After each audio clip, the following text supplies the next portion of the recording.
తాయారు విక్కీ ఇద్దరు కలిసి జగదాత్రికి ఎలాగైనా భయం అంటే ఏంటో చూపించాలి అని ప్లాన్ చేసుకుంటారు. పిచ్చివాడిలాగా యాక్టింగ్ చేస్తున్న విక్కీ పార్టీలో గన్ పేలుస్తాడు. దాంతో అందరూ భయపడతారు. కానిస్టేబుల్స్ అందరూ గన్స్ని విక్కీ వైపు గురిపెడతారు. కానీ హోమ్ మినిస్టర్ అవడంతో కాస్త వెనక ముందు అవుతూ ఉంటారు. సాధు విక్కీకి వార్నింగ్ ఇస్తూ ఉంటాడు. విక్కీ, నువ్వు తప్పు చేస్తున్నావు, నీకు శిక్ష పడుతుంది అని అంటూ ఉండగా, లేదు, నేను ఇప్పుడు ఒక ఆట ఆడుకుంటా. నేను గన్ని ఎవరి వైపు చూపిస్తే వాళ్ళు పరిగెత్తాలి, లేదంటే వాళ్ళని నేను షూట్ చేస్తా అని అంటూ ఉంటాడు విక్కీ.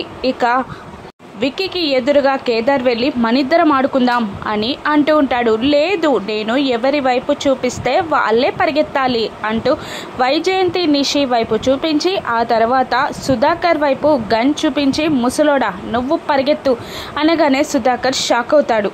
పరిగెత్తు పరిగెత్తు అని విక్కీ అరుస్తూ ఉండడంతో ఇక తప్పక పరిగెత్తి మెట్లపైకి ఎక్కుతూ వెళ్తూ ఉంటాడు సుధాకర్.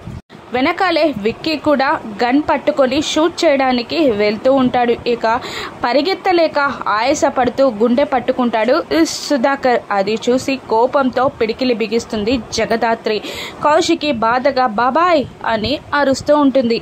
తాయారు జగదాత్రిని కోపంగా చూస్తూ మంచిగా అయింది అని మనసులో అనుకుంటూ ఉంటుంది.